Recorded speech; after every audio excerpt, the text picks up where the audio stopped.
Hello, everyone, and welcome. Today, we're going to be talking about theater during the Spanish Golden Age of drama. But first, as a little preface, what we're going to talk about a little bit is the Renaissance, because the Spanish Golden Age took place during the European Renaissance. Now, what is the Renaissance? Well, it is a period toward the end of the Middle Ages, right after what is somewhat Eurocentrically called the Dark Ages, because in a lot of other places it was not dark at all. But as we have mentioned before, after the Roman Empire fell, a lot of the literacy and trade and culture that grew up around the Roman Empire kind of faded away. Um, and lives became a little bit harder, a little bit more restrictive, um, and a little less theater was going on, although there was still some, right, with the kind of religious plays during the Middle Ages. But then a number of things happened that kind of shifted that paradigm in Europe.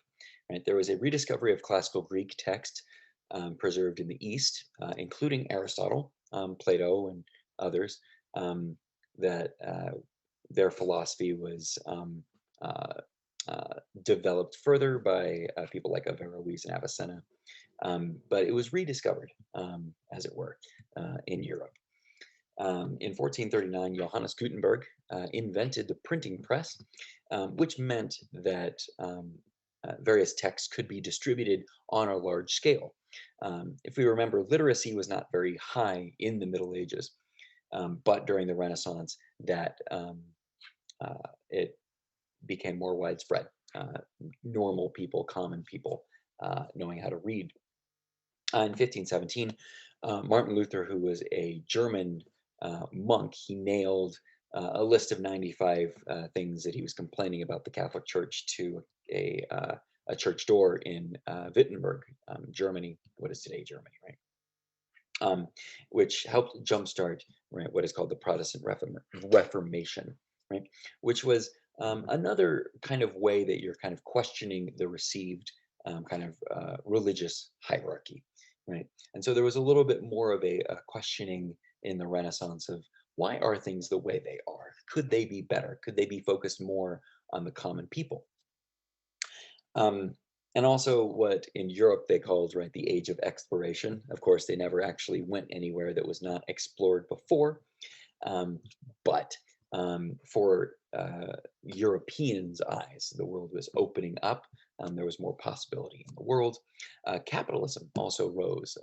The system, the economic system of feudalism, which was, um, you know, everywhere in Europe after the Roman Empire fell, where economic life was centered around nobles and little tiny areas around these castles, and there's patronage and all this sort of thing.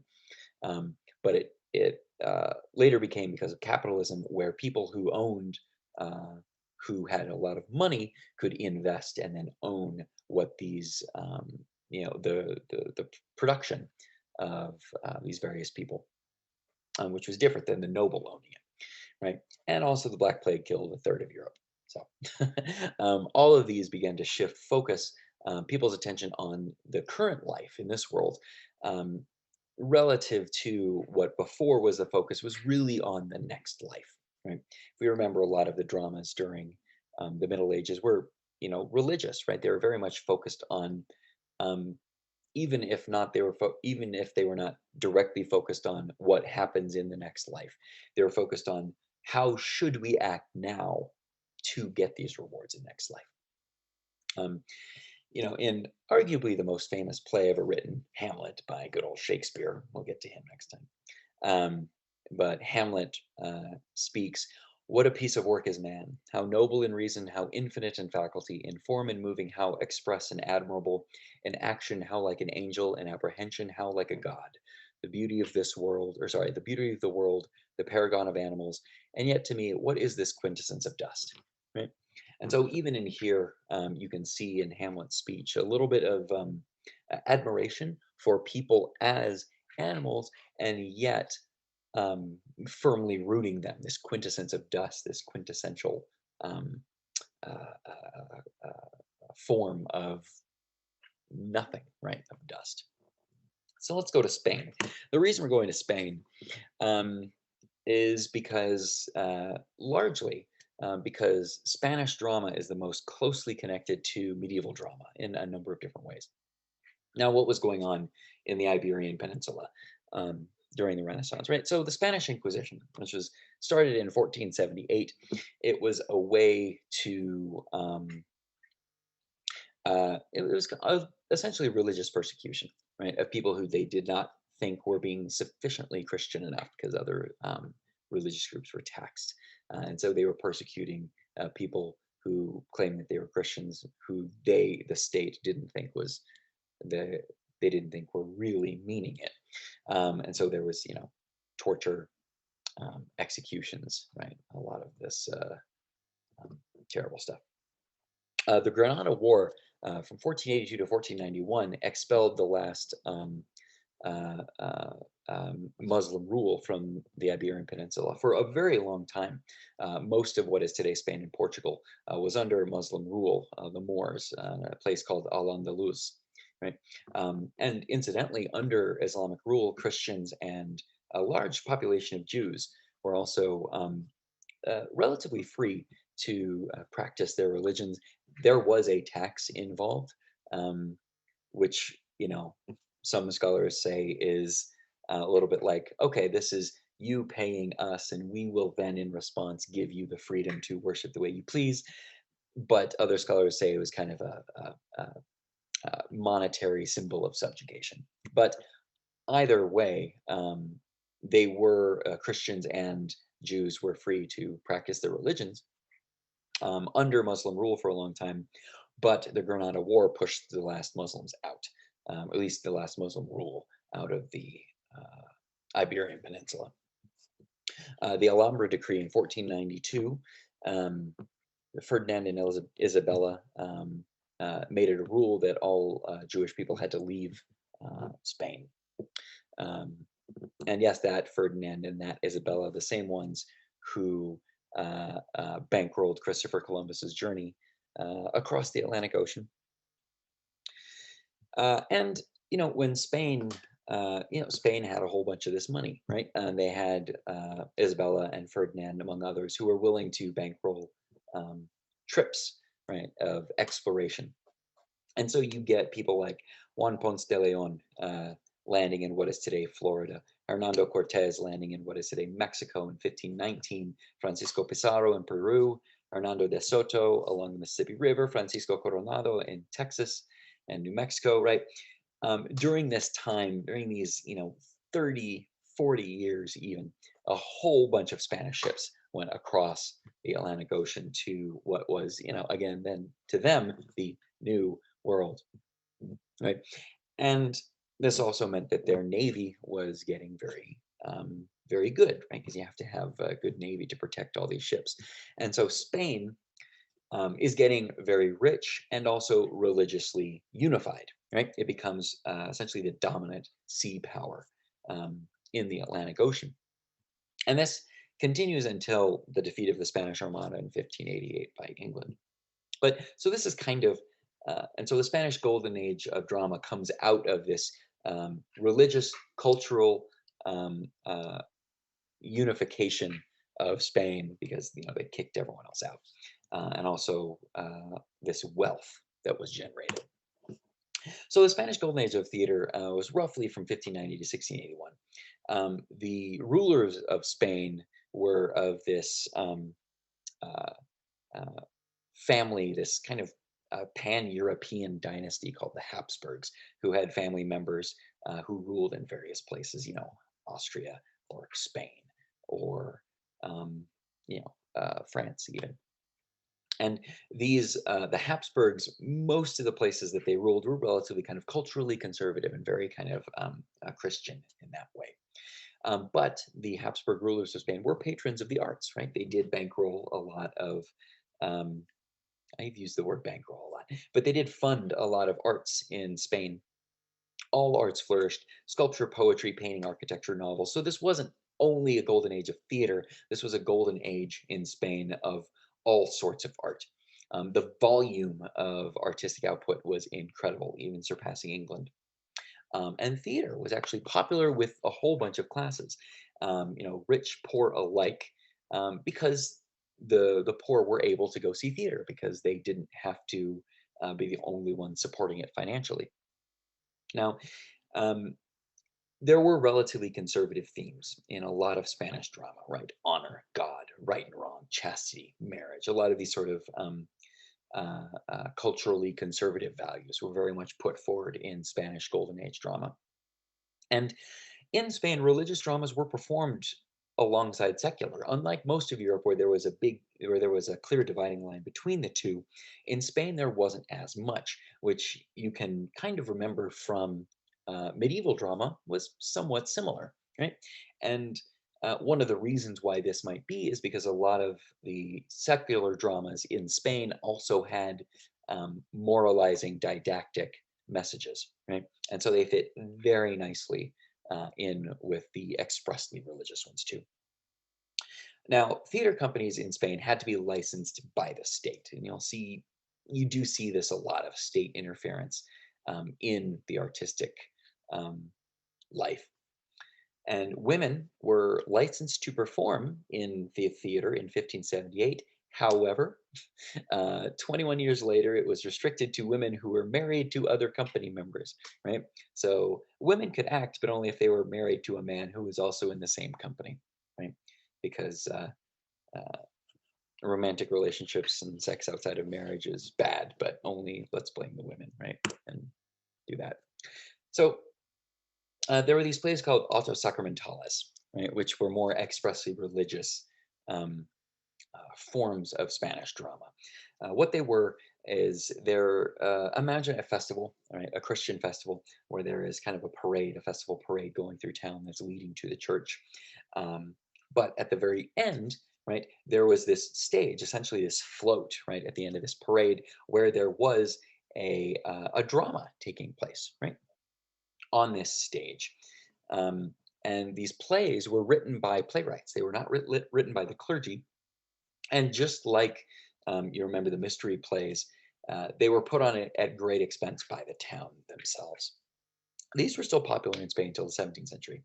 But over time, these plays became less morality plays like, oh, maybe you shouldn't steal or lie or talk back to your father or the priest, right? And became a little, somewhat more worship oriented rather than kind of, I'm going to be entertained by these plays and also been given a message.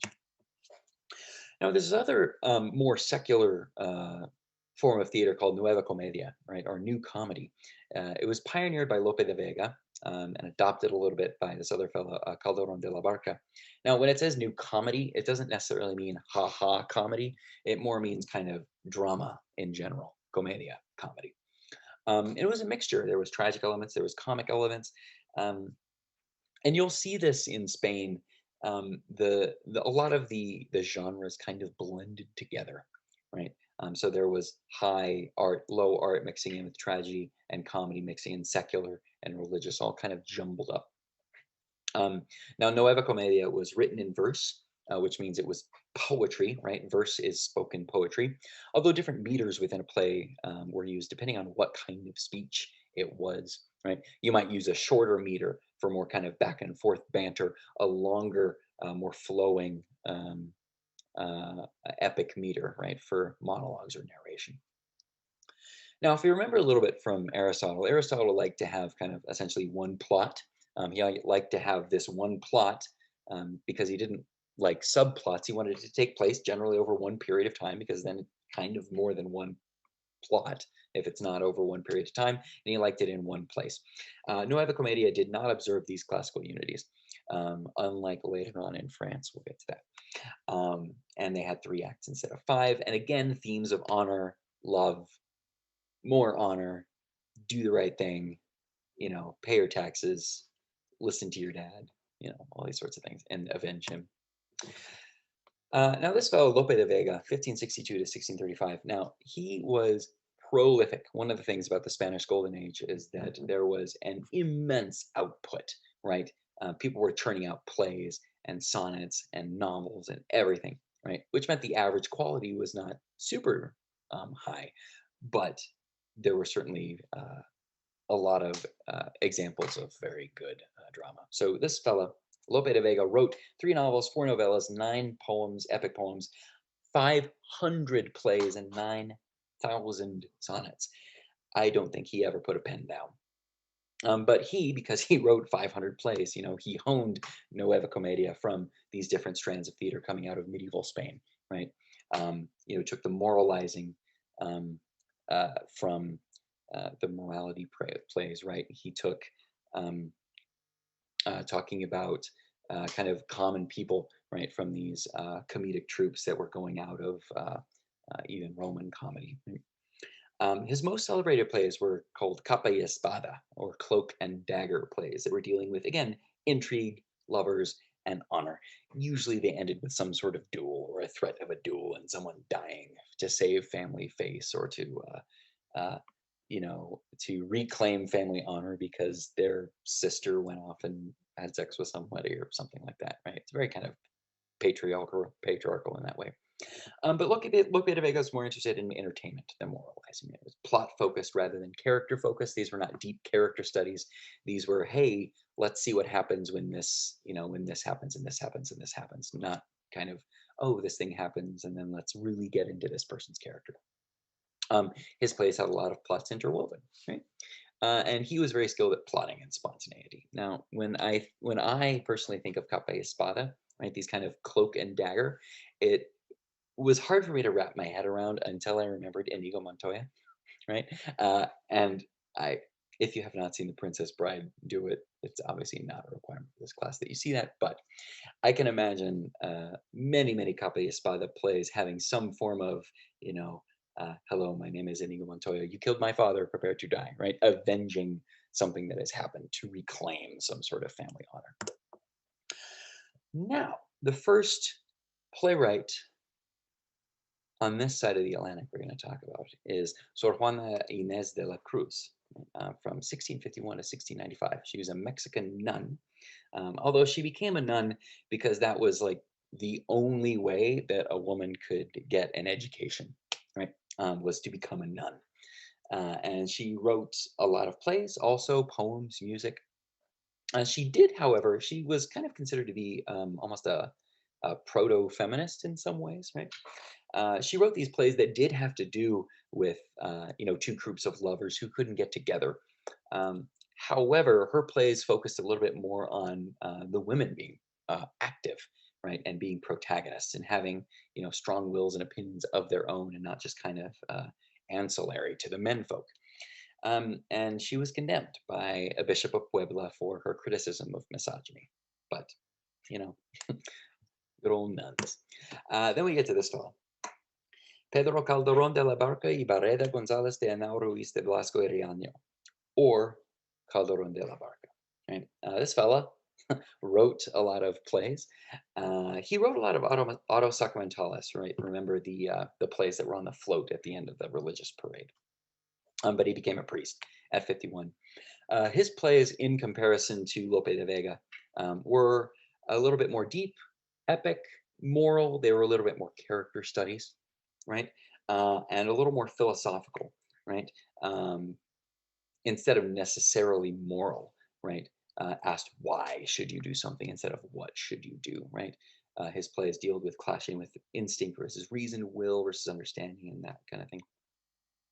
His most famous play, and um, the commonly thought the best play that is ever written in the Spanish language, called La Vida es Sueño. Um, it's in 1635. I'm going to put a couple of examples in Canvas of the most famous speech, almost like the to be or not to be speech in English. This Life is a Dream speech by this fella Segismundo. This play essentially focuses on this prince who was locked away in a tower because as a baby he was thought to be very, very violent, and so he grew up not knowing that he was a prince. He grew up thinking that he was just this random guy who was locked in a tower all his life. um, but then there was going to be some secession crisis, and they wanted to see if he would make a good king, and so they decided to knock him out with herbs, right, and bring him back awake and tell him that the previous bit of his life had all been kind of this dream, right? And that he was really this prince, and to see how he acted. Now, Segismundo, this guy, he was not he had a lot of trauma for obvious reasons. He was not a nice guy. He killed someone, pushed someone out a window, tried to duel a whole bunch of people. So they essentially knocked him out and put him back to sleep. And then he woke up back in the tower, and then was told that that little interlude of him thinking that he was royalty was actually a dream. And so he was pondering to himself in this tower, like, what is life, right? How do you know what is the nature of reality, what is a dream and what isn't? But I'll put that um, monologue both in English and Spanish, so you'll see the nice lyricism in the Spanish. But that is what we're going to cover with the Spanish Golden Age. Again, if you have any questions, please let me know. Um, I'm around, and I hope you all have a great day.